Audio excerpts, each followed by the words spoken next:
The apostles said to the Lord, "Increase our faith." It seems a good prayer, even a pious prayer. Perhaps we look around at the world around us like Habakkuk did in the world as he looked around at the world around him.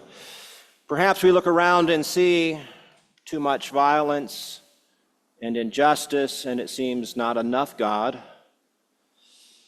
And maybe it leaves our faith shaken and faltering, wondering if there is much hope for us. In such a tumultuous time, we too might pray, "Increase our faith." We didn't read an epistle this morning, but if we had, we'd have heard Paul writing to Timothy, speaking to Timothy of the faith of his mother and of his grandmother. And we'd have heard Paul remind Timothy to rekindle the gift of that same faith in himself. Maybe Timothy's faith had grown cold and dim. In such a dark night, any of us might pray also, "Increase our faith." You see, it seems like a prayer. But if that's our prayer, if that's how we resonate with it, we should probably know that that's not really what's at issue in this morning's gospel. The apostles' request didn't pop out of the blue. Jesus had just been talking with them in the verses that open chapter 17 of Luke. Jesus had just been talking to them about their life together. Jesus told them that some of them would stumble. But take care, he said, that you're not the reason for someone else to stumble.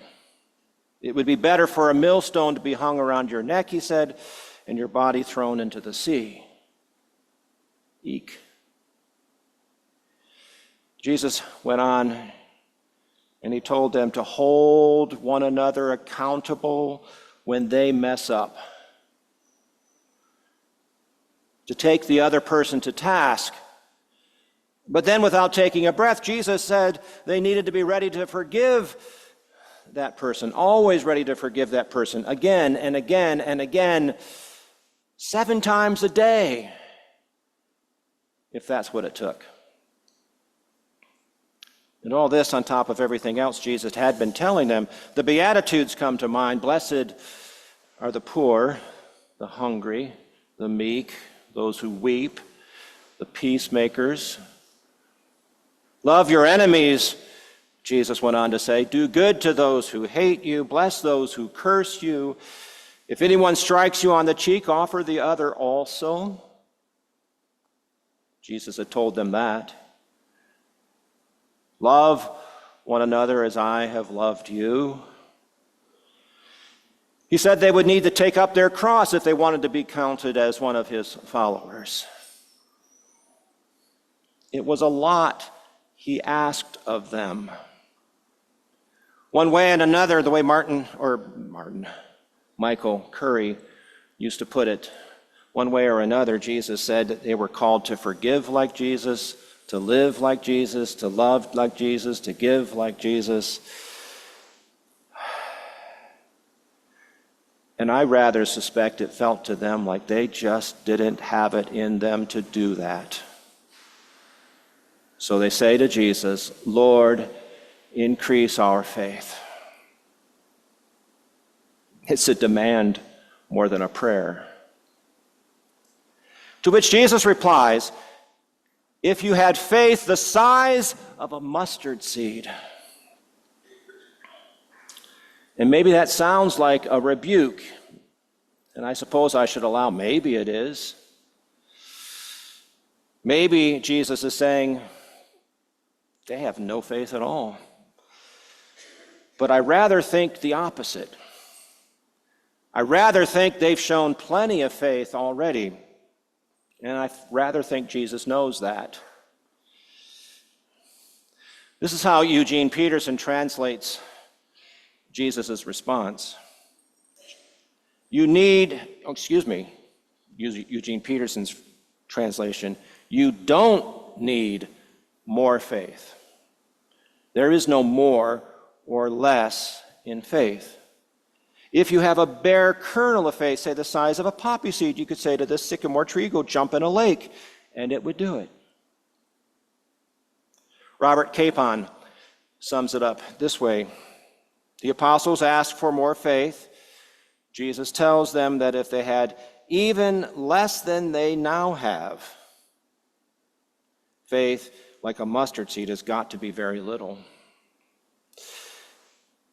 If they had even less than they now have, the preposterous and the impossible would seem as easy as pie and as sensible as shoes.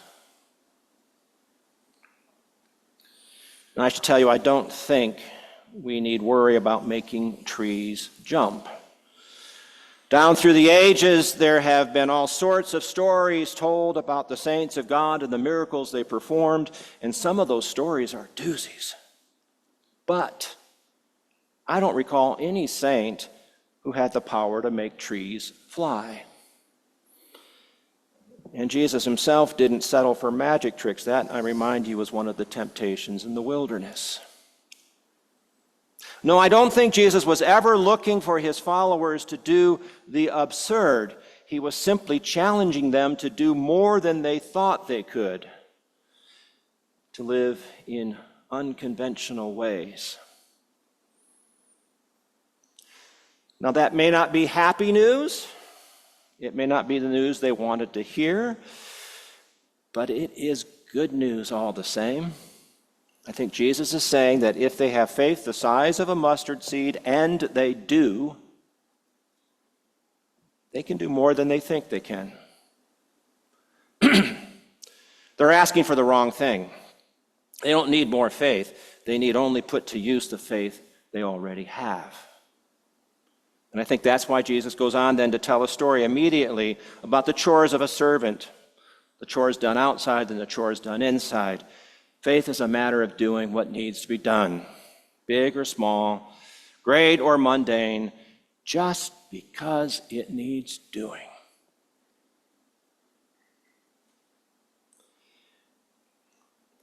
The English writer G.K. Chesterton once said, "The Christian ideal has not been tried and found wanting. It has been found difficult and left untried." The Christian ideal has not been tried and found wanting. It has been found difficult and left untried. But even G.K. Chesterton would allow that there was one notable exception. It would be St. Francis of Assisi. This past week, Richard Rohr's Center for Action and Contemplation, they sent out daily emails, and this past week the theme has been the Franciscan way of life. And Rohr says of St. Francis, he says, Francis didn't want his friars to preach salvation as much as he wanted them to be salvation. He wanted them to model and mirror the life of Jesus in the world with all the vulnerability that would entail. He spoke of their need to do things with their faith, not to study it, not to have spiritual disciplines, to do things with their faith. To pick just one of the many stories told about Francis, there's a story about one day when he went into a village to preach the gospel. He took one of the younger monks with him that day, and when they got to the village, they engaged the locals in conversation. They passed the day helping the villagers with their work. They shared stories. They entered into the life of the community. And then as the end of the day drew near, Francis got ready to leave. But the younger brother monk, with great concern, stopped Francis and said, "Didn't we come here to preach the gospel to these people? When are we going to do that?" Whereupon Francis turned to him and said, "If these people have not heard the gospel today, then reading from the Bible will not make any difference to them." The story is almost certainly apocryphal. So too the words Francis supposedly added, preach the gospel at all times, and when necessary, use words. It's all almost certainly apocryphal, but it doesn't mean the story or the moral of the story is any less true. Preaching the gospel doesn't require special effects or special gifts or an increase in our faith. It merely requires us to put to work the faith we already have. Just do it. So how much faith do we need? Jesus tells us not much. And what's left unsaid but should not be overlooked is that we also have at least that much faith. It takes more than a little faith, after all, to get up in the morning and face a world beset by war and violence and natural disaster. It takes at least a little faith even to make the effort just to come to church on a Sunday. It certainly takes faith to pray the Lord's Prayer when we do, to pray for God's will, not merely our own, to be done on this earth, to pray for nothing more than our daily bread, enough to get by for today,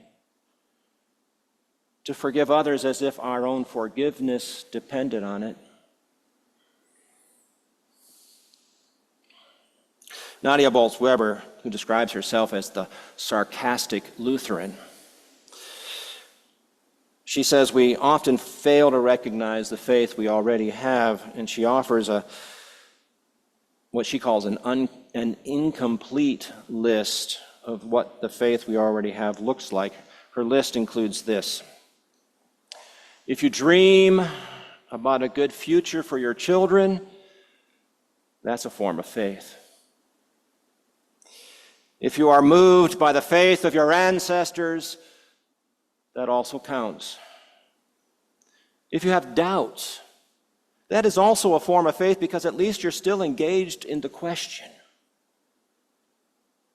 Do you hold those you love in your heart when they are suffering? Faith. Do you notice the changing blue of the Colorado skies? Totally counts. Do you see the inherent dignity of other human beings? Also faith.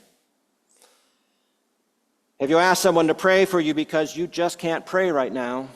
Faith. Is there a feeling of gratitude for anything at all in your life? I mean anything at all. That's a kind of faith. Here's a good one. Do you ever complain or tell God off? In the Bible, that's called a lament, and you know what? It's a form of faith. All of that is to say, she ends, all the faith you need is already there.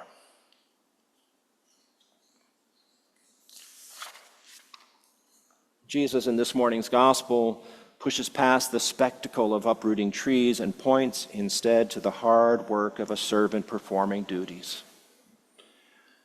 Jesus says that faith is not a scarce resource that needs to be saved up or added to. You don't need to be fed more. Faith is not seen in the mighty acts of heaven, but in the ordinary and everyday acts of doing what needs to be done here on earth. Or as another preacher once put it, faith is heading out the door each day looking for opportunities to be God's partner and co-worker in the world, caring for those in need, protecting the vulnerable, reaching out to the lonely, befriending the friendless, just keeping the world going. It's not heroic, but it is essential. We are called still to forgive like Jesus, to give like Jesus, to love like Jesus. In response to that call, the apostles asked for an increase in faith. I think there's a different prayer that pertains. It's an old one I've had for a while. I think it's much more to the point. Oh God, I don't pray for enough faith to move mountains, I can get enough dynamite and bulldozers to do that. What I need and ask for is enough faith to move me.